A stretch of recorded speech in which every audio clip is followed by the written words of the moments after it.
طلبہ عزیز، آج میں آپ کی خدمت میں حاضر ہوں اور باغ و بہار اور فسانہ عجائب کا تقابلی مطالعہ لے کر، تقابلی کہتے ہیں کمپیئر کرنا، یعنی دو جو بڑی داستانیں تھیں باغ و بہار اور فسانہ عجائب، ان کو ہم کمپیئر کریں گے آپس میں کہ کون سی داستان اہم تھی اور کون سی جو ہے وہ اس سے کم اہم تھی۔ بہرحال یہ کہ دونوں داستانیں ہمارے نزدیک اہم تو ہیں، اسی لیے ہم نے دونوں کو رکھا ہے، اور ہم اس سے قبل کہ ان داستانوں پر گفتگو کریں اور چلتے ہیں کچھ تمہیدی کلمات آپ کے گوش گزار کر دیں۔ وہ یہ ہے کہ اردو میں افسانوی نثر کی ابتدا داستانوں سے ہوتی ہے۔ افسانوی نثر کہتے ہیں کہ نثر تو ٹھیک ہے، وہ ٹیکسٹ ہو گیا آپ کا، جس طرح سے لکھی جاتی ہے نثر، لیکن اس نثر میں جو ہے وہ افسانوی رنگ بھر دینا، جب آپ نثر پڑھیں تو آپ کو لگے کہ کچھ افسانہ سن رہے ہیں، افسانہ پڑھ رہے ہیں، تو اسے افسانوی نثر کہتے ہیں۔ تو افسانوی نثر کی ابتدا داستانوں سے ہوتی ہے، اور داستانوں کی عہد حاضر میں اہمیت کی ایک بڑی وجہ اس میں اپنے عہد کی زبان اور معاشرت کا بیان ہے۔ معاشرت کا مطلب ہوتا ہے سوسائٹی، جو سوسائٹی ہے اس کا بیان ہوتا ہے۔ یہی کہا گیا کہ جو ادب ہے وہ معاشرے کا آئینہ دار ہوتا ہے، اور ہر داستان اپنے زمانے کی اسلوب اور تہذیب کی عکاس ہے۔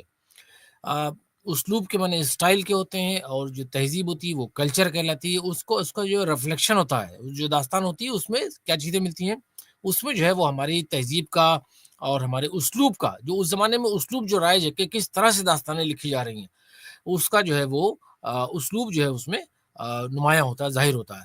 باغ و بہار اور فسانہ عجائب میں جس قدر مفصل تہذیب کا عکس نظر آتا ہے، کسی اور صنف ادب میں یا تاریخ میں کم دکھائی دیتا ہے۔ اسلوب کے اعتبار سے دونوں داستانیں مختلف ہیں، یعنی ظاہر سی بات ہے کہ دو الگ الگ داستانوں کو لیا جائے گا تبھی تو ہم موازنہ کر پائیں گے، تبھی تو ہم اس میں کمپیئر کر پائیں گے ایک دوسرے سے کہ اس میں کون سی اوصاف ہیں اور اس میں کون سے معائب ہیں، دونوں کا ہم تبھی تقابلی مطالعہ کرتے ہیں۔ تو باغ و بہار اور فسانہ عجائب کا تعارف کرا دیتے ہیں پہلے، کہ باغ و بہار جو تھی وہ فورٹ ولیم کالج میں لکھی جانے والی ایک اہم داستان ہے، جس کے مؤلف میر احمد دہلوی ہیں۔ باغ و بہار اپنے سلیس اور سادہ اسلوب اور دہلوی تہذیب کے مرقوں کے لیے مشہور ہے، یعنی جو دہلی کی جو تہذیب تھی اس کے جو ہے جو اس کی جو تصویریں ہیں وہ اس میں باغ و بہار میں نظر آتی ہیں۔ باغ و بہار اس کا تاریخی نام ہے، جس سے 1217 ہجری نکلتا ہے، یعنی اس لفظ کے جو عدد ہوتے ہیں وہ اس سے نکلے گا 1217 ہجری۔ باغ و بہار پہلی بار 1803 میں کلکتہ سے شائع ہوئی۔ باغ و بہار کا قصہ محمد شاہ کے زمانے میں فارسی میں لکھا گیا۔ باغ و بہار 19ویں صدی میں بھی بہت مقبول رہی۔ اس کی مقبولیت کا یہ عالم تھا کہ اس کے اردو میں نہ صرف متعدد ایڈیشن شائع ہوئے بلکہ مختلف زبانوں میں ترجمے بھی ہوئے۔ باغ و بہار کا قصہ اگرچہ پرانا تھا، لیکن میر امن کے سلیس اور با محاورہ انداز بیان نے اسے نیا رنگ روپ دے کر تاریخ ادب اردو کا ایک اہم قصہ بنا دیا۔ یعنی اس میں جو ہے ایک دو خوبیاں تھی اس کی، ایک تو یہ کہ اس کی زبان بڑی آسان تھی، دوسرے یہ کہ اس میں محاورے زیادہ سے زیادہ استعمال کیے گئے، اس لیے جو ہے وہ اردو ادب میں یہ ایک اہم حصہ بن گئی۔ اور فسانہ عجائب کا ذکر کرتے ہیں تو اردو کی چند نمایاں داستانوں میں سے ایک فسانہ عجائب ہے۔ فسانہ عجائب اپنے منفرد اسلوب کی وجہ سے اردو ادب کی تاریخ کا ایک اہم حصہ بن گئی۔ تحسین نے نو طرز مرصع کی شکل میں اردو نثر کو جو انداز بیان دیا تھا، فسانہ عجائب اسی سلسلے کی ایک کڑی ہے۔ اس کی اہمیت اس کے اسلوب میں پوشیدہ ہے، یعنی وہی اسٹائل نا، جو طرز ہے، وہ اپنے مسجع، مقفع اور مرصع انداز بیان کی وجہ سے سرور باغ و بہار کے مصنف میر امن کے ادبی حریف بھی سمجھے جاتے ہیں۔ یعنی کیا ہے، مسجع کا مطلب ہوتا ہے سجی ہوئی، مقفع کا مطلب ہوتا ہے قوافی، یعنی اس میں جو ہے قافیے کے اعتبار سے زبان کا استعمال کیا، اب مرصع کے معنی بھی سجی کے ہوتے ہیں۔ یہ انداز اختیار کی کہ تین بڑی خوبیاں اس میں استعمال کی سرور نے، اور وہ جو ہے میر امن کے حریف یعنی اس کے مقابل کے جو ہے وہ کہلاتے ہیں۔ اور فسانہ عجائب کی تالیف کے بارے میں کہا جاتا ہے کہ 1240 ہجری میں سرور اپنے کچھ دوستوں کے ساتھ بیٹھے ہوئے تھے۔ وقت گزاری کے لیے کسی دوست نے ان سے کسی قصے کی فرمائش کی۔ سرور نے ایک قصہ بیان کیا۔ کچھ عرصے بعد ایک قتل کے الزام میں انہیں جلا وطن کر دیا گیا۔ سرور کو لکھنؤ چھوڑ کر کانپور جانا پڑا۔ لکھنؤ اور دوستوں کی جدائی کے غم کو فراموش کرنے کے لیے تصنیف و تالیف کا سلسلہ شروع کیا، اور اسی سال یعنی 1240 ہجری بمطابق 1824 میں فسانہ عجائب کو تصنیف کیا۔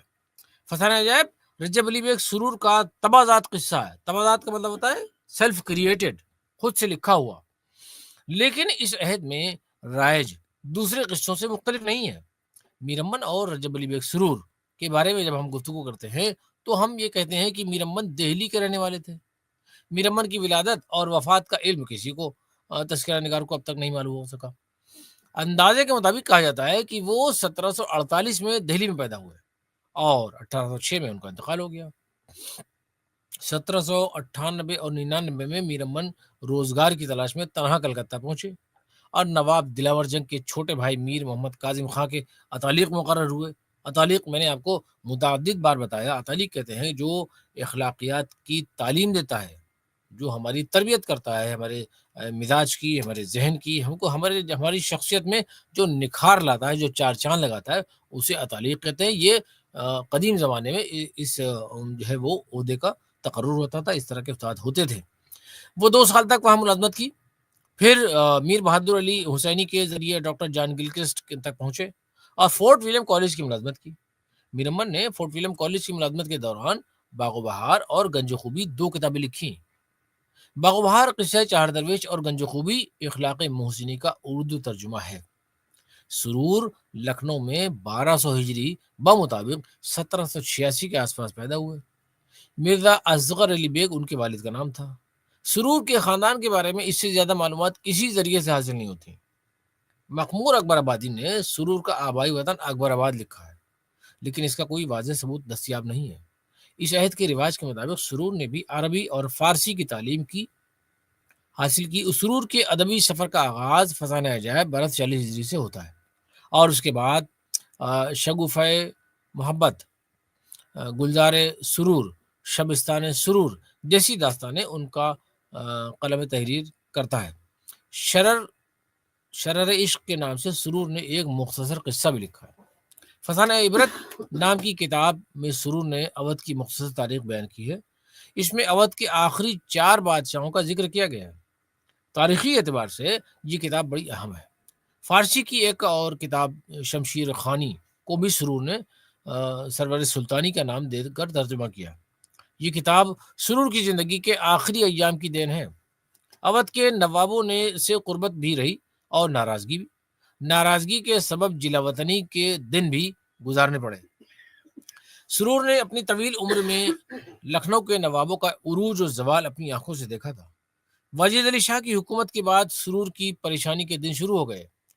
ان کی پریشان حالی کو دیکھ کر بنارس کے مہاراجا یشری پرساد نارائن سنگھ بہادر نے انہیں بلا بھیجا۔ اس وقت ان کی عمر 75 سال تھی۔ بنارس میں سرور نے 11 برس قیام کیا۔ پریشانیوں کے ساتھ پھر بھی نہ چھوڑا۔ بالآخر 1286 ہجری بمطابق 1869 میں تمام پریشانیوں سے آزاد ہو گئے اور بنارس ہی میں دفن کیے گئے۔ باغ و بہار اور فسانہ عجائب کا اسلوب۔ باغ و بہار کے منظر عام پر آنے کے بعد اسے بے پناہ مقبولیت حاصل ہوئی جو آج بھی برقرار ہے۔ اس کی وجہ یہ ہے کہ میر امن نے اسے اپنی مادری زبان میں تحریر کیا۔ مادری زبان کہتے ہیں جو ماں سے زبان سیکھی ہوئی ہو، اس کو مدر ٹنگ کو کہتے ہیں، اور ان کی مادری زبان وہ زبان تھی جو دہلی کی جامع مسجد کے اطراف میں بولی جاتی تھی، جو دہلی کے آس پاس بولی جاتی تھی۔ سچ یہ ہے کہ دہلی اور اس کے اطراف میں بولی جانے والی زبان ہی اصل اردو تھی، اور اس وقت ہندوستان پر آہستہ آہستہ قابض ہونے والی قوم یعنی انگریز مرکز کی اس زبان کو سیکھنا چاہتے تھے۔ اس کے لیے انہوں نے کلکتہ میں فورٹ ولیم کالج قائم کیا، جہاں اہل زبان کو محض اس لیے رکھا گیا کہ وہ انگریزوں کے لیے ہندوستان میں مقبول کتابوں کو بزبان ہندوی اس انداز سے لکھیں کہ جن سے انگریز نہ صرف زبان سیکھ سکیں بلکہ یہاں کی تہذیب و معاشرت سے بھی واقف ہو جائیں۔ اسی لیے میر امن کو حکم ملا تھا اس قصے کو ٹھیٹھ ہندوستانی گفتگو میں، جو اردو کے لوگ ہندو مسلمان، عورت مرد، لڑکے بالے، خاص و عام آپس میں بولتے چلتے ہیں، ترجمہ کرو موافق حکم حضور کے۔ میں نے بھی اس محاورے سے لکھنا شروع کیا جیسے کوئی باتیں کرتا ہے، یعنی مکالمہ۔ میر امن نے حکم کے موافق کام انجام دیا۔ جبکہ اس عہد میں نثر کا یہ اسلوب رائج نہیں تھا۔ ابتدائی دور ہونے کے سبب نثر پر فارسیت غالب تھی، یعنی فارسی کا غلبہ تھا، جس کی مثال نو طرز مرصع کی شکل میں نظر آتی ہے، لیکن باغ و بہار ایک ضرورت کے تحت لکھی گئی، اس لیے اس میں دانستہ طور پر سلیس اور سادہ زبان استعمال کی گئی ہے۔ دانستہ طور پر کا مطلب ہوتا ہے جان بوجھ کر۔ باغ و بہار میں وجہ تالیف یوں بیان کی گئی ہے کہ صاحبان ذی شان کو شوق ہوا کہ اردو زبان سے واقف ہو کر ہندوستانیوں سے گفت و شنود کریں اور ملکی کام کو بآگاہی تمام انجام دیں۔ اس واسطے کتنی کتابیں اسی سال بموجب فرمائش کے تعریف ہوئیں۔ میرمن سے اردو نثر کا ایک نیا اسلوب شروع ہوتا ہے۔ ان سے قبل نو طرز مرصع کو نثر کا معیار سمجھا جاتا تھا۔ باغ و بہار کی اشاعت کے بعد اردو نثر عوام کے قریب آئی یا عوامی لگنے لگی۔ خود میرمن باغ و بہار کی زبان کو ٹھیٹھ ہندوستانی گفتگو کی ہندو مسلمان مرد عورت اور آپس میں بولی جانے والی زبان بتاتے ہیں۔ بول چال اور تحریر کی زبان الگ الگ ہوتی ہے۔ بول چال میں عام فہم اور چھوٹے چھوٹے فی البدیہہ جملے استعمال کیے جاتے ہیں۔ فی البدیہہ کا مطلب ہوتا ہے ایکسٹمپور، فوری طور پر جو استعمال کیا جاتا ہے، اور تحریر میں الفاظ کی نشست و برخاست کو ذہن میں ترتیب دے کر قلم بند کیا جاتا ہے۔ نشست و برخاست کہتا ہے اس کی سیٹنگز کو۔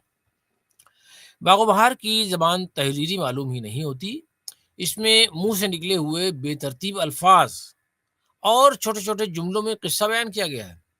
معلوم ہوتا ہے جیسے میرمن مجمع کے روبرو قصہ سنا رہے ہیں اور کوئی کاتب اسے لکھتا جا رہا ہے۔ میرمن کی نثر کی یہی خوبی اسے زندہ جاوید کرتی ہے۔ ڈاکٹر گیان چند جین نے اس کی نثر پر تبصرہ کرتے ہوئے لکھا ہے، انہوں نے اپنی کتاب آسان اور با محاورہ زبان میں اس وقت لکھی جبکہ فارسی اور عربی الفاظ کی شدت، قافیہ پیمائی، رنگی بیانی ہی کو قابلیت کا معیار سمجھا جاتا تھا۔ سلیس نگار کو کم علم جان کر کوئی خاطر میں نہ لاتا تھا۔ امن نے روزمرہ اور محاورے کی نظر فریب کیاریوں کے سامنے عربیت کی سنگلاخ زمین کو ہیچ جانا۔ باغ و بہار ان چند کتابوں میں سے ہے جن کی زبان اور طرز بیان ان کے نفس مضمون سے بھی زیادہ اہم ہے۔ یہ ایک اسلوب کی نمائندہ ہے، حالانکہ اس کی کوئی تقلید نہ کر سکا، پھر بھی باغ و بہار کے باغ پر ہمیشہ بہار رہی اور رہے گی۔ میرمن نے اردو کو ایک نیا اسلوب نثر دیا۔ انہوں نے تقریر کی زبان کو تحریر کی شکل عطا کی۔ ان کے پاس عوام و خواص میں بولی جانے والی زبان کے الفاظ کا بہت بڑا ذخیرہ تھا۔ انہوں نے بہت سے ایسے الفاظ باغ و بہار میں استعمال کیے جو دہلی اور اس کے آس پاس بولے جاتے ہوں، لیکن کسی کتاب میں موجود نہیں ہے۔ آج بھی بہت سے لوگ بول چال میں بعض ایسے الفاظ استعمال کرتے ہیں جن کی کوئی کتابی سند نہیں ملتی۔ میرمن کی پوری کوشش رہی ہے کہ عوام کے بیچ مستعمل زبان اور محاورے ہی باغ و بہار کے بیان میں بیان کیے جائیں۔ مستعمل کا مطلب ہوتا ہے استعمال کیے جانے والے۔ وہ خود لکھتے ہیں کہ میں نے بھی اسی محاورے سے لکھنا شروع کیا جیسے کوئی باتیں کرتا ہے۔ میرمن کا یہی انداز ان کی خصوصیت بن گیا۔ یہ اسلوب ان کے نام سے پہچانا جانے لگا۔ انتہائی درجے کی سادگی اور عوامیت کبھی کبھی عامیانہ پن پر آ جاتی ہے، عامیانہ کو تو بلا ہلکے پن پر، اور اس فن پارے کی ادبیات پر اثر انداز ہوتی ہے۔ لیکن میرمن سادگی، سلاست اور روزمرہ کے استعمال کے ساتھ ساتھ باغ و بہار کی ادبیت کو بھی قائم رکھتے ہیں۔ وہ فارسی الفاظ، تراکیب، تشبیہات اور استعارات کا بھی استعمال کرتے ہیں، لیکن اس انداز سے کہ وہ ان کے مخصوص اسلوب کو زیر بار نہ کر سکے۔ ان کا اسلوب کہیں بھی فسانہ عجائب کے اسلوب سے میل کھاتا ہوا دکھائی نہیں دیتا ہے۔ یہی میرمن کی انفرادیت ہے۔ وہ اپنی انفرادیت کو ابتداً تا آخر برقرار رکھتے ہیں۔ میرمن کا قصہ کہیں سے بھی پڑھ لیجئے، ان کے اسلوب کی سادگی اور سلاست ہر جگہ یکساں نظر آتی ہے۔ یعنی اسلوب بڑا سادہ ہے، اسٹائل بڑا سادہ ہے، اور اس میں ہر جگہ یکسانیت نظر آئے گی، ایک جیسا ملے گا آپ کو۔ ان کی زبان کی لطافت اور حلاوت پڑھنے والے کے دل کو چھو لیتی ہے۔ حلاوت کہتے ہیں مٹھاس کو۔ میرمن کے بیان میں اس قدر روانی ہے کہ کہیں رکاوٹ محسوس نہیں ہوتی، قصہ خود بخود آگے بڑھتا چلا جاتا ہے۔ میرمن کو ہر طبقے کی زبان اور لہجے سے اچھی واقفیت تھی۔ وہ کردار کے لحاظ سے زبان کا استعمال کرتے تھے۔ عورتوں اور مردوں کی گفتگو کا انداز ہر جگہ مختلف نظر آتا ہے۔ باغ و بہار میں جگہ جگہ محاورے اور کہاوتیں نظر آتی ہیں. بہت سے ایسے الفاظ بھی ہیں جو اب تک متروک ہو چکے ہیں، یعنی ان کو ترک کیا جا چکا ہے، وہ استعمال میں نہیں آتے ہیں. بقول ان کے کہ دلی کے رہنے والے ہیں اور ان کی زبان ٹھیٹھ دلی کی زبان ہے. فسانہ اعجاب کا اسلوب دیکھیں تو فسانہ اعجاب کا امتیاز اس کے اسلوب اور معاشرت کے بیان ہی میں مضمر ہے، یعنی پوشیدہ ہے. فسانہ اعجاب کا طرز بیان نو طرز مرصع سے مختلف ہے.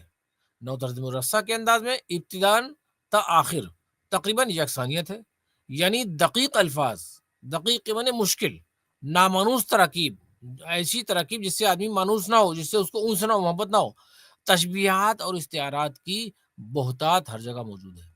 اس کے برعکس فسانہ اعجاب میں عام طور پر ہر باب کے ابتدائی پیراگراف میں سرور، مقفع، مسجع، مرصع، نثر اور فارسی تراکیب کا استعمال ضرور کرتے ہیں، لیکن تھوڑی دیر میں سادگی کی طرف گامزن ہو جاتے ہیں، یعنی چلنے لگتے ہیں. وہ زیادہ دور اور دیر تک مصنوعی نثر نہیں لکھتے. مصنوعی کا مطلب ہوتا ہے آرٹیفیشل، بناوٹی. اس سے قصہ گو کی خوبی بھی کہا جا سکتا ہے کہ وہ قصے کی ابتدا پرشکوہ انداز میں کر کے نہ صرف سامعین کی توجہ اپنی جانب مبذول کراتا ہے، بلکہ اپنی علمیت اور لیاقت کا بھی مظاہرہ کرتا ہے. اس کے بعد وہ قصے کو عام فہم زبان دے دیتا ہے تاکہ قصے میں سامعین کی دلچسپی برقرار رہے، وہ زبان کے پیچ و خم میں نہ الجھیں، یعنی اس کی جو زولیدگی ہے اس میں نہ الجھیں. ڈاکٹر گیان چند جین تو فسانہ اعجاب کی عظمت کا راز ہی اس کے مرصع اسلوب میں بتاتا ہے، جو اس کا سجا ہوا اسلوب ہے. سرور نے بار بار اپنی تحریر کو پرکھا اور سنوارا ہے. فسانہ اعجاب کی نثر سرور کے نزدیک سہل ممتنع ہے. بلا شبہ اس عہد میں سہل ممتنع کی یہی صورت رہی ہوگی. سرور لکھتے ہیں کہ نظر ثانی میں جو لفظ دقت طلب، غیر مستعمل عربی فارسی کا مشکل تھا، اپنے نزدیک اسے دور کیا اور کلمہ سہل ممتنع محاورے کا تھا رہنے دیا، دوست کی خوشی سے کام رکھا. فسانہ اعجاب کا اسلوب اپنے اندر ادبیت لیے ہوئے ہے. سرور بالکل عامیانہ سطح پر نہیں اترتے ہیں، کیونکہ ان کے قارئین کا تعلق سطحی لوگوں سے نہیں ہے، چھوٹے لوگوں سے نہیں ہے نا، اس عہد کی تعلیم یافتہ طبقے سے ہے. یہی وجہ ہے کہ فسانہ اعجاب اس طبقے میں پسندیدگی کی نگاہ سے دیکھی گئی. سرور داستان کی عبارت کو خوب سے خوب تر بنانے کے لیے بار بار اسے سنوارتے ہیں. ان کی متعدد بار کی اصلاح سے فسانہ اعجاب میں روانی اور سلاست پیدا ہو جاتی ہے. کہیں پیچیدگی اور ابہام نظر نہیں آتا. ابہام کے معنی ہوتا ہے مبہم، یعنی جو چیز کلیئر نہ ہو اس کو کہتے ہیں مبہم. فسانہ اعجاب کے اسلوب پر ڈاکٹر مسیح الزما کا یہ تبصرہ بالکل مناسب معلوم ہوتا ہے کہ سرور کا کمال اور ان کے فن کی کامیابی یہ ہے کہ مروجہ پابندیوں کے باوجود ان کی عبارت میں ایسی بے ساختگی اور شگفتگی باقی ہے کہ عبارت میں الجھن پیدا نہیں ہوتی. ہمارے نزدیک اپنے رنگ کی کتابوں میں فسانہ اعجاب کو امتیاز حاصل ہے. اس کی وجہ یہی ہے کہ اس کی عبارت میں تصنع اور تکلف ہونے کی وجہ سے کے باوجود ایسی شیرینی اور دلکشی ہے کہ آدمی کو اس کے پڑھنے میں انہیں الجھن نہیں ہوتی، اور زیادہ تر جگہوں پر یہ محسوس ہوتا ہے کہ وہ کسی خاص کوشش سے لکھی گئی. باغ و بہار دراصل ٹھیٹھ ہندوستانی گفتگو کے لہجے میں لکھی گئی ہے، اس لیے اس میں کہیں کہیں بہت عامیانہ پن آ گیا ہے، ہلکا پن آ گیا ہے. بلکہ باغ و بہار میں شاہی خواتین بھی کبھی کبھی انتہائی عامیانہ زبان استعمال کرتی ہیں جو ان کے شایان شان معلوم نہیں ہوتی. واقعی وہ دلی کے روڑے معلوم ہوتے ہیں، جبکہ فسانہ اعجاب کی زبان تحریر کی زبان ہے اور جس کی نوک پلک بار بار درست ہوتی ہے. اسی لیے اس کے لہجے میں خاص رکھ رکھاؤ، نفاست اور شائستگی نظر آتی ہے. ڈاکٹر گیان چند جین تو فسانہ اعجاب کی عظمت کا راز ہی اس کے مرصع اسلوب میں بتاتے ہیں. عام طور پر داستان کے نقادوں نے، یعنی جو آلوچک تھے، جو کرٹکس تھے، انہوں نے جو ہے فسانہ اعجاب کو سرسری طور سے لیا، یعنی ہلکے طور پر لیا انہوں نے، اور باغ و بہار کی موجودگی میں اس کو فارسی اور عربی آمیز غیر مانوس نثر کہہ کر گزر گئے. یعنی اس میں کیا کہا کہ اس میں جو فارسی اور عربی بھری ہوئی ہے. اس کی عظمت کے راز کو خامی بتا کر آگے بڑھ گئے. ادب کی ہر عہد میں دو سطح ہوتی ہیں، ایک وہ جو محض اور محض تفنن طبع کے لیے لکھا جاتا ہے، جو صرف اور صرف کیا ہے، طبیعت کو خوش کرنے کے لیے لکھا جاتا ہے، جس کی عمر بہت مختصر ہوتی ہے۔ اس طرح کے ادب کی زبان و بیان کا کوئی معیار نہیں ہوتا۔ آج بھی اس طرح کے ہزاروں ناول لکھے جاتے ہیں۔ ادب کی دوسری سطح معیاری ادب کی ہوتی ہے، جس میں مصنف کا مخصوص اسلوب اور فکر شامل ہوتی ہے۔ یہ ابلی ہوئی سبزی کی طرح نہیں ہوتا، بلکہ اس کی تخلیق میں تخلیقی کرب شامل ہوتا ہے۔ فسانہ عجائب کی تخلیق ایسے ہی تخلیقی کرب کا نتیجہ ہے۔ مصنف نے بار بار اپنی تحریر کو پرکھا اور سنوارا ہے۔ فسانہ عجائب کی نثر سرور کے نزدیک سیل ممتنع ہے۔ بلا شبہ اس عہد میں سیل ممتنع کی یہی صورت رہی ہوگی۔ باغ و بہار اور فسانہ عجائب کا تقابلی مطالعہ کرتے ہوئے ہم آپ کو بتانا ہی چاہیں گے کہ داستان مختلف واقعات یا قصوں کا مجموعہ ہوتا ہے۔ داستان کو اپنی قوت متخیلہ کے ذریعے، یعنی جو اس کی تھنکنگ پاور ہے، اس کے ذریعے چھوٹے سے قصے کو طویل اور دلچسپ بنا کر اس میں ایسا حسن پیدا کر دیتا ہے کہ سامعین کا اشتیاق بڑھ جاتا ہے، ان کا جو شوق ہے وہ بڑھ جاتا ہے۔ کلیم الدین احمد بہت بڑے نقاد تھے۔ انہوں نے کہا کہ داستان کو اسی لیے کہانی کی طویل اور پیچیدہ صرف کہا جاتا ہے کہ بہت سے قصوں کو جوڑ کر ایک داستان بنائی جاتی ہے۔ دراصل داستان ایسے دور کی پیداوار ہے جب لوگوں کے پاس وقت کی کمی نہیں تھی، غم روزگار اور فکر آخرت سے آزاد تھے۔ داستان تفریح و تسکین کا ذریعہ تھی۔ انسان اپنی جمال پرست فطرت کی آسودگی کے لیے داستان گوئی کا سہارا لیتا تھا۔ داستان کی جمالیاتی فضا سننے والوں کو فرحت بخشی تھی، یعنی خوشی ہوتی تھی ان کو سن کر۔ وہ اس داستانی ماحول میں زیادہ سے زیادہ وقت گزارنے کا خواہاں رہتا تھا، اس کی خواہش رہتی تھی، جس کے سبب داستان کو طول دینے کی کوشش کرتا تھا۔ داستان کی طوالت کسی کو ناگوار نہیں گزرتی تھی، بلکہ اشتیاق بڑھاتی تھی، کیونکہ داستان گو اپنی قوت متخیلہ سے داستان میں نئے نئے مضامین پیدا کرتا تھا۔ داستان کے حسن کا انحصار یعنی ڈیپینڈنس ہی داستان گو کی قوت متخیلہ پر ہے۔ داستان گو طوالت کے لیے داستان میں ضمنی قصوں کو اس فنکاری کے ساتھ شامل کرتا ہے کہ وہ بنیادی قصے کا حصہ معلوم ہوتی ہیں۔ اس کی طوالت گراں نہیں گزرتی۔ داستان دراصل بیان کا فن ہے۔ بیان میں وسعت اور خیال کی پرواز کی جو گنجائش ہے، تحریر میں وہ محدود ہو جاتی ہے۔ اردو کی بیشتر داستانیں پہلے کہیں نہ کہیں بیان کی گئیں، بعد میں ضبط تحریر میں آئیں، یعنی بعد میں لکھی گئیں۔ کچھ وقت پہلے تک شہروں، قصبوں اور دیہات میں داستان گوئی یا قصہ گوئی کا عام رواج تھا۔ داستانیں اور مثنویاں مختلف محلوں میں سنائی اور گائی جاتی تھیں۔ بوستان خیال جیسی طویل داستان بھی پہلے مرتقی خیال نے زبانی بیان کی۔ فسانہ عجائب بھی سرور نے دوستوں کے درمیان شروع کی۔ بیشتر داستانوں کا خمیر زبانی قصوں سے اٹھایا گیا ہے۔ چھوٹی چھوٹی حکایتوں یا روایتوں کے بیان ہی سے قصہ گوئی یا داستان گوئی کا جنم ہوا۔ قصہ چار درویش یعنی باغ و بہار بھی پہلے زبانی بیان کی گئی۔ داستان کو ایک خاص طے شدہ آغاز و انجام کو سوچ کر داستان شروع کر دیتا ہے، لیکن درمیان میں قصے پیدا ہوتے چلے جاتے ہیں اور داستان ایک وسیع دائرے میں پھیل جاتی ہے۔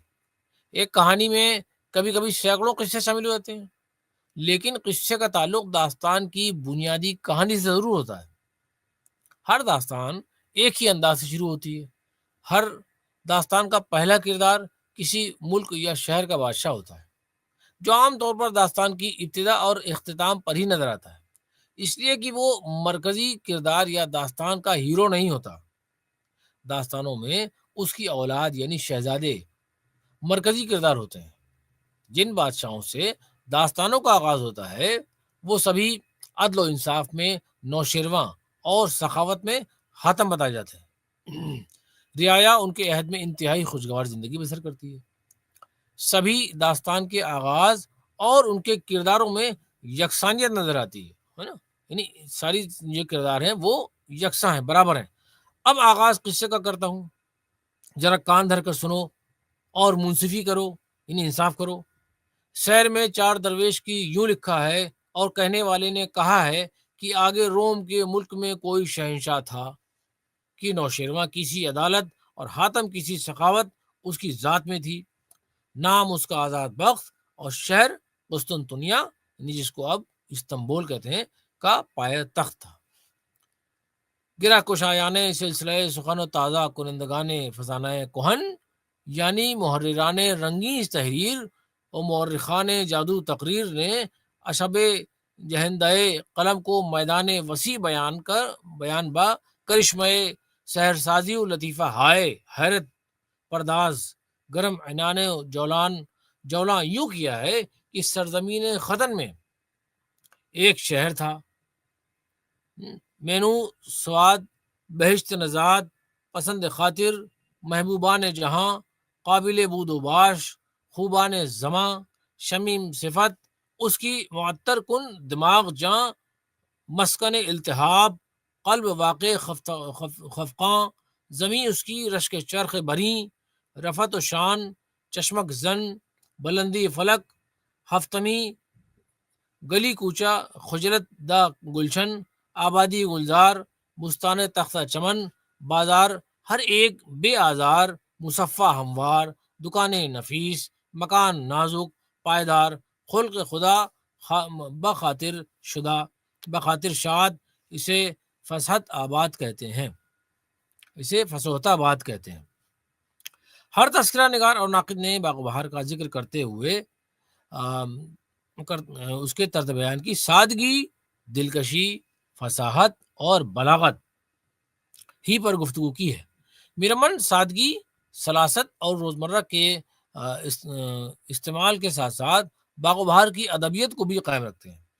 ان کا اسلوب کہیں بھی فسانہ عجائب کے اسلوب سے میل کھاتا ہوا دکھائی نہیں دیتا۔ یہی میرمن کی انفرادیت ہے، وہ اپنی انفرادیت کو ابتدا تا آخر برقرار رکھتے ہیں۔ میرمن کا انداز یہ ہے کہ یہ دل میں کہہ کر چاہتا ہوں کہ اپنے تئیں کراؤں، بلکہ پاؤں بھی اٹھ چکے تھے کہ کسو نے میرا ہاتھ پکڑ لیا۔ اتنے میں ہوش آ گیا، دیکھتا ہوں تو ایک سوار سبز پوش منہ پر نقاب ڈالے مجھے فرماتا ہے کہ کیوں تو اپنے مرنے کا قصد کرتا ہے، کیوں تم اپنے مرنے کا ارادہ کر رہے ہو؟ خدا کے فضل سے نا امید ہونا کفر ہے، یعنی نا امیدی کفری ہے۔ جب تلک سانس ہے تب تلک آس ہے۔ اب تھوڑے دنوں میں روم کے ملک میں 3 درویش تجھ سار کے ایسی ہی مصیبت میں پھنسے ہوئے اور ایسے ہی تماشے دیکھے ہوئے تجھ سے ملاقات کریں گے، اور وہاں کے بادشاہ کا آزاد بخت نام ہے، اس کو بھی ایک بڑی مشکل درپیش ہے۔ جب وہ بھی تم چاروں فقیروں کے ساتھ ملے گا تو ہر ایک کے دل کا مطلب اور مراد جو ہے بخوبی حاصل ہوگی۔ میرمن کا قصہ کہیں سے بھی پڑھ لیجئے، ان کے اسلوب کی سادگی اور سلاست ہر جگہ یکساں نظر آتی ہے۔ ان کی زبان کی لطافت اور حلاوت پڑھنے والے کے دل کو چھو لیتی ہے۔ میرمن کے بیان میں اس قدر روانی ہے کہ کہیں رکاوٹ محسوس نہیں ہوتی ہے، قصہ خود بخود آگے بڑھتا چلا جاتا ہے۔ میرمن کو ہر طبقے کی زبان اور لہجے سے اچھی واقفیت تھی، وہ کردار کے لحاظ سے زبان کا استعمال کرتے تھے۔ عورتوں اور مردوں کی گفتگو کا انداز ہر جگہ مختلف نظر آتا ہے۔ سوداگر بچہ یعنی بیٹی وزیر کی اپنی ماں کے پاؤں پر جا گری اور روئی اور بولی کہ میں تمہاری جائی ہوں۔ سنتے ہی وزیر کی بیگم گالیاں دینے لگی کہ اے تتری، تو بڑی شتاہو نکلی، اپنا منہ تو نے کالا کیا اور خاندان کو رسوا کیا۔ ہم تو تیری جان کو رو پیٹ کر صبر کر کے تجھ سے ہاتھ دھو بیٹھے تھے، جا دفع ہو، یعنی چلی جاؤ یہاں سے۔ فسانہ عجائب کی طرز بیان نے 19ویں صدی کی نثر کو بہت متاثر کیا ہے۔ باغ و بہار کی سلاست اور سادگی کی ڈگر سے ہٹ کر لکھی جانے کے باوجود فسانہ عجائب کی نثر اپنے عہد میں بہت مقبول ہوئی۔ اسی مقبولیت کے سبب بار بار اس کی طباعت عمل میں آئی، یعنی بار بار یہ پبلش ہوئی۔ باغ و بہار کو اپنی سادگی اور سلاست کی وجہ سے قبولیت عام نصیب ہوئی اور اس کے جواب میں لکھی گئی۔ فسانہ عجائب کی تخلیق کے وقت تک لکھنؤ کے دربار کی آرائش و زیبائش پر اور پرتکلفانہ ماحول ختم نہیں ہوا تھا۔ اس پرتکلفی کے اثرات براہ راست یعنی ڈائریکٹ شعر و ادب پر بھی پڑ رہے تھے۔ فسانہ عجائب کی پرتکلف نثر اسی لیے اس دور میں پسند کی گئی تھی۔ وقار عظیم لکھتے ہیں کہ فسانہ عجائب ایسے طرز میں لکھی گئی جو اس زمانے اور اس خاص ماحول کا پسندیدہ طرز ہے جس میں وہ اختیار کیا گیا، اور طرز خاص میں سرور کی شخصیت کا رنگ ہر جگہ چھایا ہوا ہے، اور اس نے بہت سے عیبوں کے باوجود اس میں بعض امتیاز پیدا کیے، یعنی اس میں کوالٹی پیدا کی ہے۔ اس میں فسانہ عجائب کا امتیاز اس کے اسلوب اور معاشرت کے بیان ہی میں مضمر ہے۔ فسانہ عجائب کا طرز بیان نو طرز مرصع سے مختلف ہے۔ نو طرز مرصع کے انداز میں ابتدان تا آخر تقریباً یکسانیت ہے، یعنی دقیق الفاظ، نامانوس ترکیب، تشبیہات اور استعارات کی بہتات ہر جگہ موجود ہے۔ اس کے برعکس فسانہ عجائب میں عام طور پر ہر باب کے ابتدائی پیراگراف میں سرور، مقفع، مرصع، مسجع نثر اور فارسی تراکیب کا استعمال ضرور کرتے ہیں۔ فسانہ عجائب کے بارے میں عام رائے بنی ہوئی ہے کہ اس کی زبان مشکل ہے اور اس پر فارسیت کا غلبہ ہے، لیکن ایسا نہیں ہے۔ بعض مقامات پر تو ضرور فسانہ عجائب میں نو طرز مرصع کے اثرات دکھائی دیتے ہیں، لیکن اکثر جگہوں پر باغ و بہار کا رنگ بھی دکھائی دیتا ہے۔ جو کچھ فرق ہے وہ ماحول کے تکلفات کا ہے، جس کے لیے لکھنؤ آج بھی مشہور ہے۔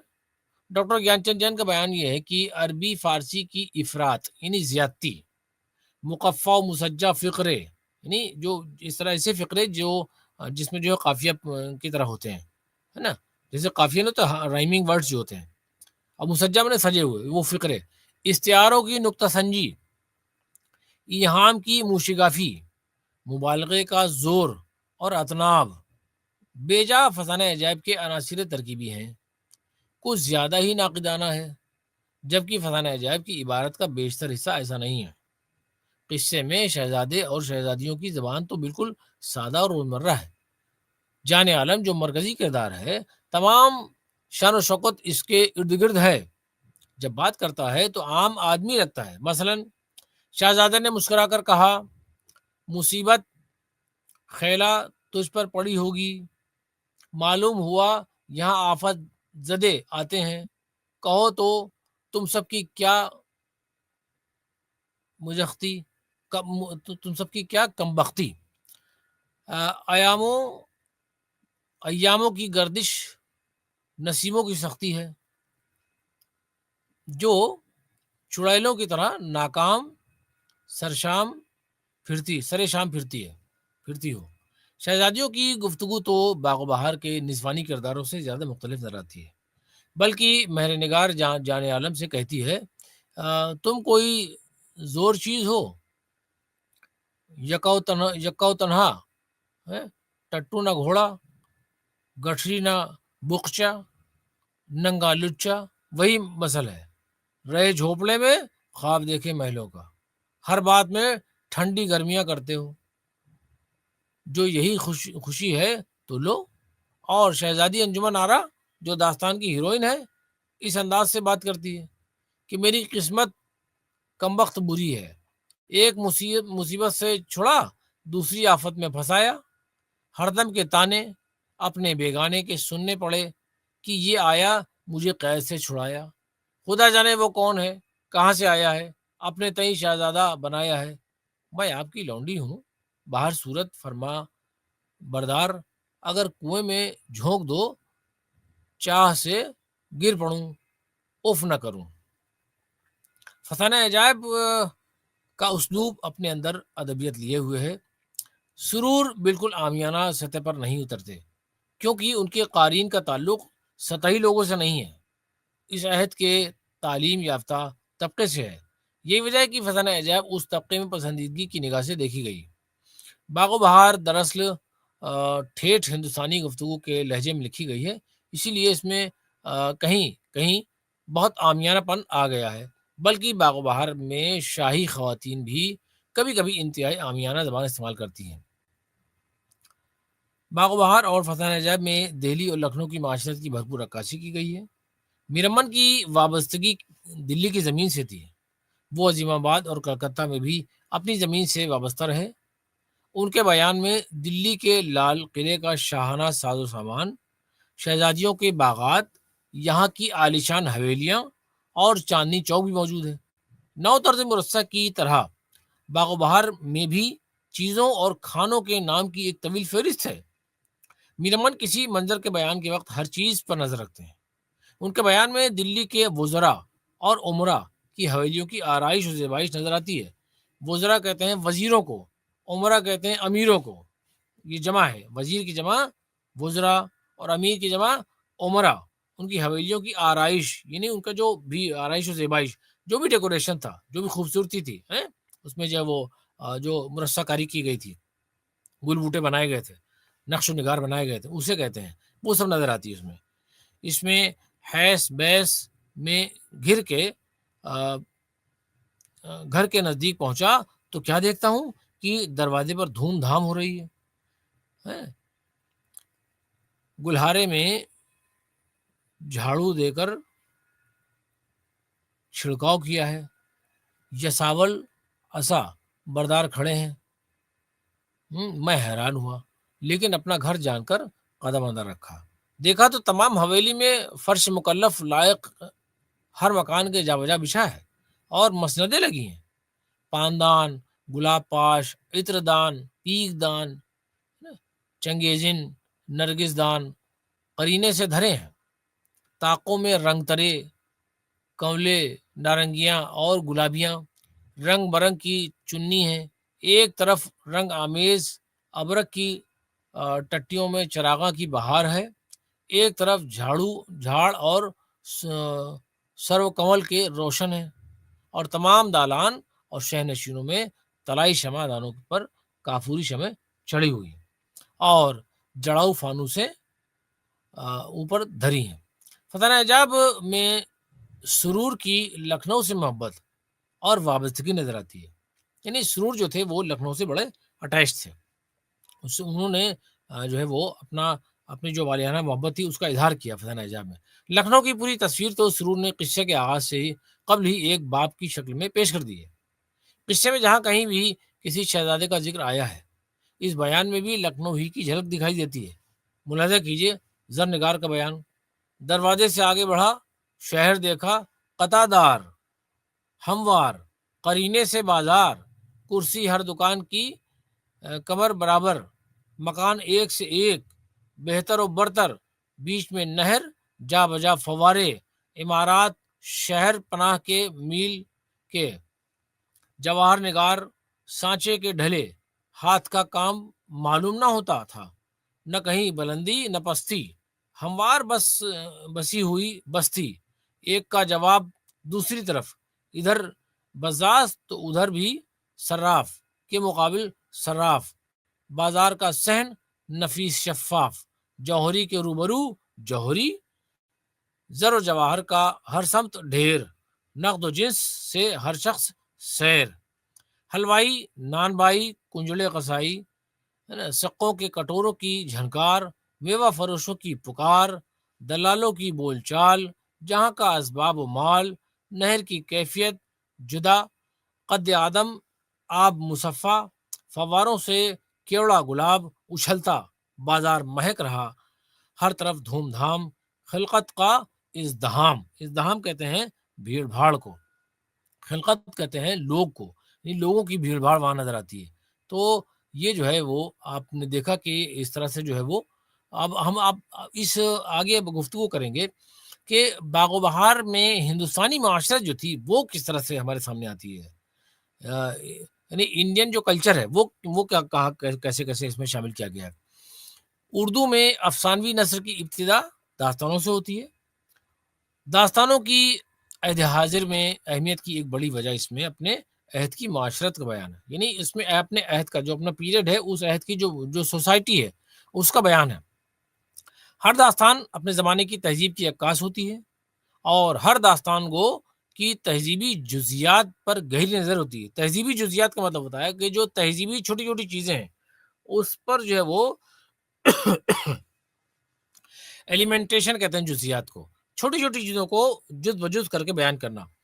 جس قدر مفصل تہذیب کا عکس داستانوں میں نظر آتا ہے، کسی اور صنف ادب یا تاریخ میں دکھائی نہیں دیتا۔ داستان کی جمالیات کا ایک اہم پہلو معاشرت کے بیان میں پوشیدہ ہے۔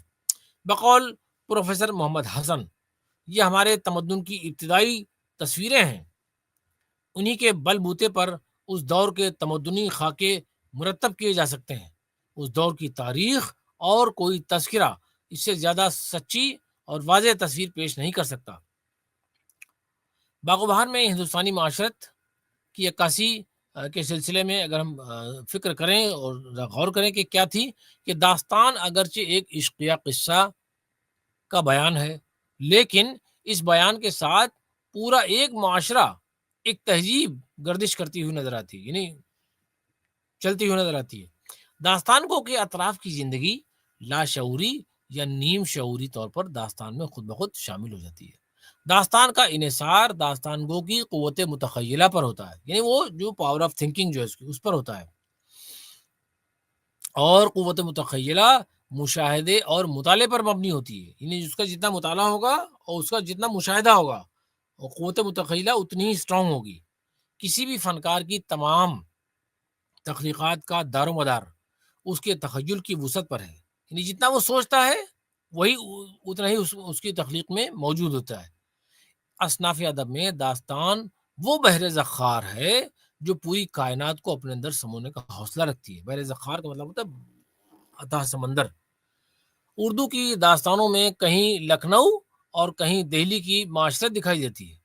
کہا جاتا ہے کہ داستان امیر حمزہ میں سے ساحری اور عیاری نکال لیجیے تو باقی لکھنؤ کی معاشرت بچے گی۔ یہ داستان اودھ کی تہذیب ارزنگ ہے۔ داستانوں کا شہر چاہے ایران ہو، دمشق، قسطنطنیہ ہو یا ختن، روم یا چین، اس میں ہر جگہ ہندوستان نظر آئے گا۔ ڈاکٹر راہی معصوم طلسم ہوشربا کا تہذیبی اور سماجی مطالعہ کرتے وقت کہتے ہیں، طلسم ہوشربا ایک تہذیبی دستاویز ہے، اس لیے قابل احترام ہے۔ اس کے ہر لفظ میں لکھنؤ رچا بسا ہے، اور لکھنؤ ہماری تہذیب کا ایک حصہ ہے۔ اس میں سارے شمالی ہندوستان کی زمین سمائی ہے۔ اس میں بادشاہ کا تصور بھی خالص ہندوستانی ہے اور جادوگر بھی ہندوستانی ہے۔ داستان امیر حمزہ ہو یا بوستان خیال، باغ و بہار ہو یا فسانہ عجائب یا کوئی اور داستان، سب میں وہ معاشرت نظر آتی ہے جو داستان گو کے چاروں طرف موجود ہوتی ہے۔ کسی بھی ایک داستان سے اس کے عہد کی تہذیب و تمدن کی واضح تصویر بنائی جا سکتی ہے۔ صرف ایک داستان ہی فرد اور اس کی زندگی ولادت تا وفات، اس کے اطراف کا معاشرہ، معاشرے کے رسم و رواج، رہن سہن کے طریقے، آداب و اعتقاد وغیرہ کو بڑی وضاحت سے پیش کرتی ہے۔ باغ و بہار میں ہندوستانی معاشرت، باغ و بہار کی کہانی اس طرح ہے۔ ملک روم کا ایک بادشاہ تھا کہ نام جس کا آزاد بخت ہے، نوشیروہ کسی عدالت ہے اور حاتم کسی سخاوت۔ اس کے وقت میں رعایا خوشحال ہے، ہر ایک گھر میں دن عید اور رات شب رات ہے، بہت بڑی سلطنت ہے، ہر طرح کا عیش و آرام ہے۔ بادشاہ کی عمر 40 سال ہے، لیکن اولاد سے محروم ہے۔ جو اس کے نام اور سلطنت کو قائم رکھے، مایوسی اور نا امیدی کی حالت میں بادشاہ سب کچھ چھوڑ کر گوشہ نشین ہو جاتا ہے، یعنی کونے میں جا کے بیٹھ جاتا ہے کمرے میں۔ سلطنت میں ابتری پھیل جاتی ہے، یعنی ابتر کہتے ہیں گر جانا، گراوٹ آ جاتی ہے سلطنت میں، بغاوت سر اٹھاتی ہے۔ یہ سب دیکھ کر اس کا عاقل وزیر بادشاہ کے پاس جاتا ہے اور روتا پیٹتا ہے کہ سلطنت برباد ہو رہی ہے، باقی سر اٹھا رہے ہیں۔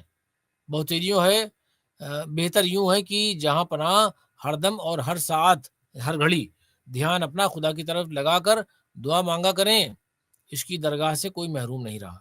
لیکن سلطنت کے کام کاج پر بھی نظر رکھیں، رات عبادت میں گزاریں۔ وزیر کے مشورے پر بادشاہ آزاد بخت عمل کرتا ہے، ایک رات کو بھیس بدل کر قبرستان کی طرف سکون کی تلاش میں نکل جاتا ہے۔ اندھیری رات ہے، تیز ہوائیں چل رہی ہیں کہ بادشاہ کو دور سے ایک شعلہ سا نظر آتا ہے۔ سوچتا ہے کہ یہ کیا طلسم ہے جو آندھی میں چراغ جل رہا ہے۔ قریب جا کر دیکھتا ہے کہ 4 فقیر کفنیاں پہنے، زانوں پر سر دھرے، عالم بے ہوشی میں خاموش بیٹھے ہیں۔ بادشاہ خاموشی سے ایک جانب چھپ کر بیٹھ جاتا ہے تاکہ ان کا احوال جان سکے کہ وہ کیا حال ہے، کیا بات کر رہے ہیں وہ لوگ۔ پھر یہ 4 درویش رات گزارنے کے لیے اپنی اپنی سرگزشت شروع کرتے ہیں، یعنی جو ان پر سرگزشت کا مطلب ہوتا ہے جو ان پر بیتی ہوئی ہے، آپ بیتی۔ پہلا درویش یمن کے ملک التجار خواجہ احمد کا بیٹا ہے۔ خواجہ احمد کے انتقال کے بعد باپ کی جمع کی ہوئی دولت سے عیش و عشرت کی زندگی گزارتا ہے۔ دولت کی چاہت میں اس کے غنڈے، پھانکڑے، مفت پر کھانے پینے والے، جھوٹے خوش آمدی آ کر آشنا ہوئے اور مصاحب بنے۔ ان سے 8 پہر صحبت رہنے لگی، یعنی ان کی صحبت میں چلا گیا، جس کا نتیجہ یہ نکلا کہ اب دمڑی کی ٹھڈیاں میسر نہیں، یعنی اب کچھ بھی نہیں اس کے بعد میں، جو چبا کر پانی پیو، 2-3 فاقے کڑاکے کے کھینچے، تاب بھوک کی نہ لا سکا۔ بالآخر یہ درویش اپنی بہن کے گھر جاتا ہے۔ بہن سماج میں بدنامی کے ڈر سے اسے کچھ روپے دے کر ایک قافلے کے ساتھ تجارت کے لیے بھیجتی ہے، لیکن یہ پھر عجیب حالات میں عشق میں پھنس جاتا ہے، وہاں بھی ناکامی ہوتی ہے۔ خودکشی کا ارادہ کرتا ہے کہ ایک نقاب پوش آ کر اسے روک لیتا ہے اور ملک روم جانے کے لیے کہتا ہے۔ اسی طرح دوسرا درویش اپنا احوال بیان کرتا ہے۔ دوسرا درویش فارس کا شہزادہ ہے، وہ در بدر بھٹکتا ہے، آخر میں خودکشی کرنا چاہتا ہے کہ اسے بھی نقاب پوش روک کر روم جانے کے لیے کہتا ہے۔ دوسرے درویش کا قصہ تمام ہونے تک رات گزر جاتی ہے، صبح ہوتی ہے، بادشاہ آزاد بخت اپنے محل میں واپس چلا جاتا ہے اور ان چاروں درویشوں کو اپنے دربار میں بلاتا ہے، ان کی خاطر تواضع کرتا ہے، یعنی خدمت کرتا ہے۔ وہ خوف زدہ ہو جاتے ہیں۔ بادشاہ پہلے اپنا حال بیان کرتا ہے۔ آزاد بخت کے بیان میں خواجہ سگپرست کی کہانی شامل ہے۔ آزاد بخت کے قصے کے بعد بادشاہ کی فرمائش پر تیسرا درویش اپنا قصہ سناتا ہے۔ تیسرا درویش عجم کا بادشاہ ہے، زیادہ ہے۔ ایک دن شکار کے لیے جنگل میں جاتا ہے، ایک ہرن دیکھتا ہے جو زربفت کی جھول اور سونے کے گھنگروؤں کا پٹا گلے میں باندھے ہوئے ہے۔ شہزادہ تنہا اس کا پیچھا کرتا ہوا دور نکل جاتا ہے اور خود مصائب کا شکار ہو جاتا ہے، یعنی مصیبت کی جمع مصائب، مصیبتیں آ جاتی ہیں اس پر۔ آخر میں تنگ آ کر خودکشی کا ارادہ کرتا ہے، پھر وہی نقاب پوش آ کر روکتا ہے اور اس کی ہدایت پر روم آتا ہے۔ چوتھا درویش چین کا بادشاہ زادہ ہے۔ بادشاہ کا انتقال ہو جاتا ہے، بھتیجوں کو بے دخل کر کے چچا سلطنت پر قابض ہو جاتا ہے۔ چچا شہزادے کو قتل کرانے کا ارادہ کرتا ہے۔ شہزادے کے والد کا ایک وفادار حبشی مبارک اسے وہاں سے جنوں کے بادشاہ ملک صادق کے پاس لے جاتا ہے۔ شہزادے کا قصہ پھر اتنا پیچیدہ ہو جاتا ہے کہ نوبت خودکشی کو پہنچتی ہے۔ نقاب پوش پھر آ جاتا ہے اور روک روک کر روم جانے کے لیے کہتا ہے۔ ادھر چوتھے درویش کا قصہ ختم ہوتا ہے، ادھر محل سے خبر آتی ہے کہ اس وقت شہزادہ پیدا ہوا کہ آفتاب و ماہتاب اس کے حسن کے روبرو شرمندہ ہیں۔ آزاد بخت بہت خوش ہوتا ہے، لیکن نو مولود شہزادے کے ساتھ بھی ایک قصہ جڑا ہوا ہے، یعنی جب اسے نہلا دھلا کر لاتے ہیں تو اسے کوئی اٹھا کر لے جاتا ہے اور پھر دے جاتا ہے۔ یہ سلسلہ چلتا رہتا ہے۔ بادشاہ بڑا پریشان ہوتا ہے۔ معلوم ہوتا ہے کہ شہزادہ جنوں کے بادشاہ ملک شہبال کے یہاں جاتا ہے۔ آزاد بخت چاروں درویشوں کے ساتھ شہبال سے ملاقات کرتا ہے، پھر شہبال کی مدد سے ان چاروں درویشوں کی مرادیں پوری ہوتی ہیں۔ قصہ یہاں تمام ہوتا ہے اور داستان کو حسب روایت کہتا ہے کہ جس طرح یہ چاروں درویش اور پانچواں بادشاہ آزاد بخت اپنی مراد کو پہنچے، اسی طرح ہر ایک نامراد کا مقصد دلی اپنے کرم و فضل سے برلا بطفیل پنجتن پاک دروازہ 2 ازدہ امام 4 دہ معصوم علیہ الصلاۃ والسلام کے آمین یا الہ العالمین۔ باغ بہار کی اہم خصوصیت اس میں اپنے عہد کی معاشرت کا بیان ہے۔ داستان کیا ہے؟ گویا 18ویں صدی عیسوی کی دلی کی تہذیب کی عکاس ہے۔ پورے قصے میں ہندوستان کی زندگی کی مختلف جھلکیاں نظر آتی ہیں۔ میر امن دلی کے رہنے والے تھے، خود کو دلی کا روڑا کہتے تھے، اس لیے ان کے بیان میں دلی کے وزراء اور عمرا کی حویلیوں کی آرائش و زیبائش دکھائی دیتی ہے۔ باغ و بہار یوں تو ایک مختصر داستان ہے، لیکن اس اختصار میں بھی میر امن نے جزیات کے بیان کا لحاظ رکھا ہے۔ دیگر داستانوں کی طرح باغ و بہار میں بھی ولادت سے وفات تک کی رسومات کا ذکر مل جاتا ہے۔ معاشرت کی تفصیل بھی باغ و بہار کی اہمیت میں اضافہ کرتی ہے۔ میر امن کے لاشعور میں بسی دلی کی معاشرت خود بخود باغ و بہار میں شامل ہو گئی ہے۔ روم، چین، دمشق یا بصرے کا نام لے کر میر امن نے دلی کی تہذیب کو پیش کیا ہے۔ میر امن نے باغ و بہار میں اپنے عہد کی تہذیب کو پیش کر کے فورٹ ولیم کالج کے طالب علموں کو ہندوستانی تہذیب سے روشناس کرایا ہے۔ میر امن کیونکہ ایک ایسی کتاب تیار کر رہے تھے جس کی مدد سے انگریزوں کو ہندوستانی زبان کے ساتھ ساتھ یہاں کی معاشرت سے بھی واقف کرایا جاتا تھا۔ انہوں نے کوشش کی ہے کہ ان کے عہد میں مروج الفاظ، یعنی جو الفاظ رائج تھے، کا بیشتر ذخیرہ باغ و بہار میں شامل ہو جائے۔ بقول ڈاکٹر سید عبداللہ، باغ و بہار میں دلی کی تہذیب بول رہی ہے، اس کی تصویر گردش کر رہی ہے، یعنی چل پھر رہی ہے۔ باغ و بہار میں ہندوستانی معاشرت کی عام زندگی کی جھلکیاں زیادہ نظر آتی ہیں۔ شاید اس کی ایک وجہ یہ ہے کہ خود میر امن کی زندگی ایک عام آدمی کی طرح گزری۔ انہیں انہی خوبیوں نے باغ و بہار کو سدا بہار بنا دیا۔ 200 سال گزر جانے کے بعد بھی باغ و بہار کی مقبولیت آج بھی برقرار ہے۔ داستان کیا ہے؟ گویا مغلیہ عہد کی تہذیب کی عکاس ہے۔ پورے قصے میں ہندوستان کی زندگی کی جھلکیاں نظر آتی ہیں۔ اردو کا داستان کو اپنی داستانوں میں عام طور پر عرب ممالک کا ذکر کرتا ہے کیونکہ اس کے کردار مسلمان ہوتے ہیں۔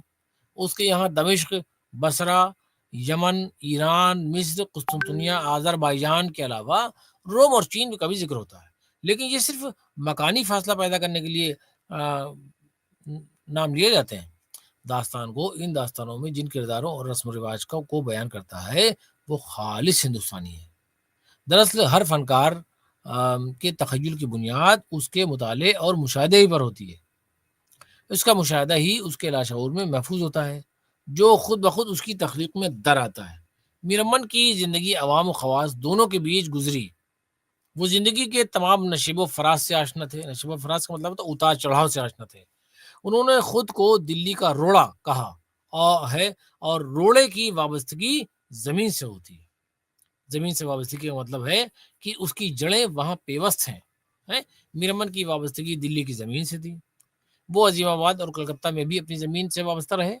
ان کے بیان میں دلی کے لال قلعے کا شاہانہ ساز و سامان، شہزادیوں کے باغات، یہاں کی عالیشان حویلیاں اور چاندنی چوک بھی موجود ہے۔ نو طرز مرصع کی طرح باغ و بہار میں بھی چیزوں اور کھانوں کے نام کی ایک طویل فہرست ہے۔ میر امن کسی منظر کے بیان کے وقت ہر چیز پر نظر رکھتے ہیں۔ ان کے بیان میں دلی کے وزراء اور عمرا کی حویلیوں کی آرائش و زیبائش نظر آتی ہے، یعنی یہ جو حویلیاں ہیں اس کی جو آرائش و زیبائش ہے یہ سب ان کی یہاں نظر آتی ہے۔ غرض یہ کہ ہر چیز کا بیان میر امن نے کیا ہے۔ آبدار خانے میں کوری ٹھلیاں گھڑوچیوں پر رکھی ہوئی ہیں، صافیوں اور بجروں سے انہیں ڈھک رکھا ہے۔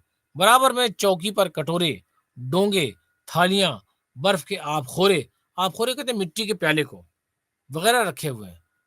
اب جس میں دیکھیے آب خورا وہ ہوتا ہے جس میں آپ دہی لینے جاتے ہیں تو مٹی کا ایک برتن ہوتا ہے نا، اس میں دہی دیا جاتا ہے، تو اسے آپ اس کو استعمال کر کے پھینک دیتے ہیں، وہ یوز اینڈ تھرو ہوتا ہے، وہ اسے آب خورا کہتے ہیں۔ اس زمانے میں استعمال ہوتے تھے۔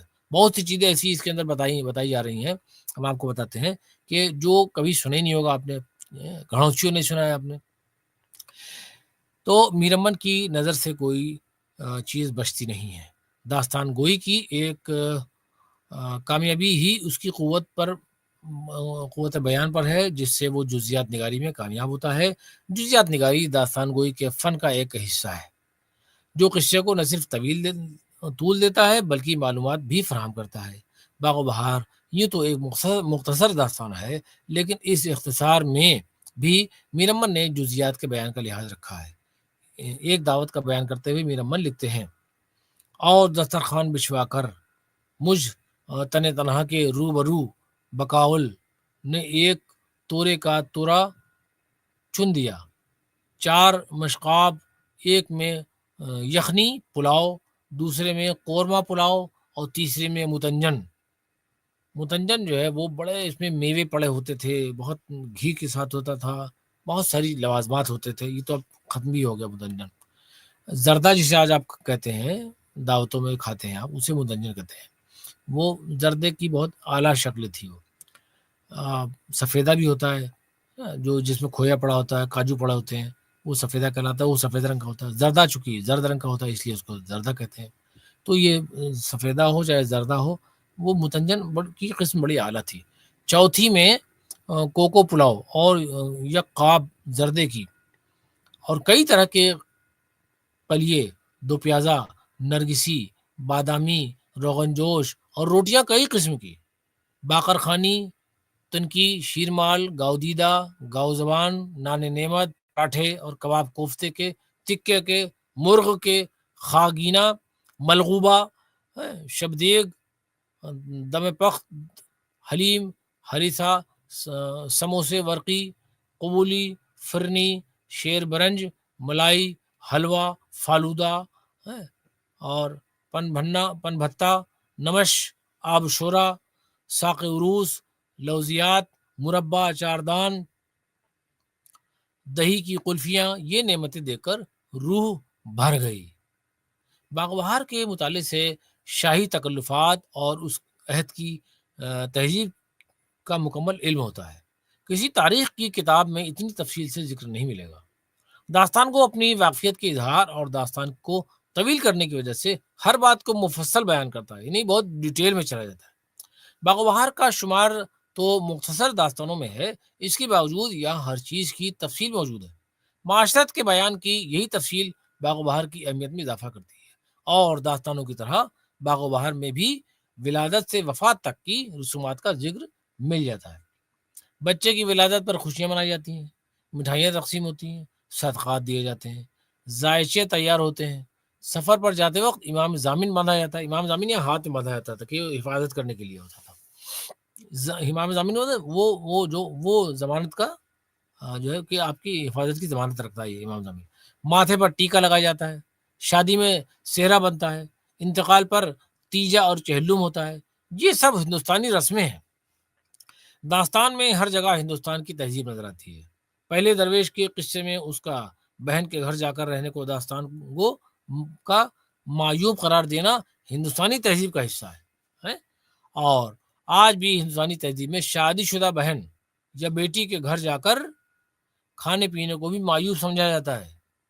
میر امن اس بات کو اس طرح بیان کرتے ہیں کہ ایک دن وہ بہن جو بجائے والدہ کے میری خاطر رکھتی تھی کہنے لگی، اے بیرن، تو میری آنکھوں کی پتلی اور ماں باپ کی موئی مٹی کی نشانی ہے.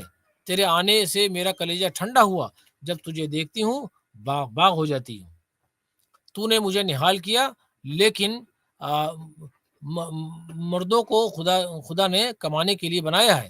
دنیا کے لوگ تانا و مہنا دیتے ہیں، خصوصاً اس شہر کے آدمی. چھوٹے بڑے بے سبب تمہارے رہنے پر کہیں گے اپنے باپ کی دولت دنیا کھو کھا کر بہنوئی کے ٹکڑوں پر آ پڑا. یہ نہایت بے غیرتی اور میری تمہاری ہنسائی اور ماں باپ کے نام کو سبب لاج لگنے کا ہے. نہیں تو میں اپنے چمڑے کی جوتیاں بنا کر تجھے پہناؤں اور کلیجے میں ڈال رکھوں. یہ جو ہے وہ اس طرح سے جو ہے وہ قصہ ان کا شروع ہوتا ہے. اور ہم دیکھتے ہیں کہ جگہ جگہ اس میں جو ہے مثالیں موجود ہیں اور جو ہے وہ اس کی اہمیت کو اجاگر کرتی ہیں. تو ہم دیکھتے ہیں کہ ہندوستان میں صدیوں سے توہم پرستی بہت زیادہ ہے. یہاں دوا سے زیادہ دعا پر یقین کیا جاتا ہے. شہزادے کے علاج کے لیے طبیب حاذق کے علاوہ منجم صادق، ملا سیاہ نے، درویش، مجوب، نقش تعویذ کے ساتھ ساتھ سادھو سنتوں کو بھی بلاتے ہیں. باغ و بہار میں جگہ جگہ اس کی مثالیں موجود ہیں. بہرحال یہ کہ ہم اب اختصار کی طرف چلتے ہیں اور یہ دیکھتے ہیں کہ میر امن انگریزوں کی خوشامد میں اس دلی کو فراموش کر گئے جس کے بارے میں میر نے کہا تھا کہ دلی کے نہ تھے کوچے اوراق مصور تھے. جو شکل نظر آئی تصویر نظر آئی. تو اس طرح سے جو ہے وہ ہم ان دونوں کا مطالعہ کرتے ہیں اور باغ و بہار جو ہے کہ دونوں خوبیوں کو اپنے سامنے پیش کرتے ہیں. کائنات میں بہت سی چیزیں قدرتی طور پر حسین ہوتی ہیں، جیسے درخت، پہاڑ، چاند، تارے، چرند پرند. ان کے جمال سے ہم سب کو نظر آتے ہیں. بہرحال یہ کہ ان دونوں کا مطالعے سے آپ کو بہت کچھ فیض حاصل ہوا ہوگا. میں جو ہوں آپ سے انہی چند کلمات کے ساتھ رخصت چاہتا ہوں. شکریہ.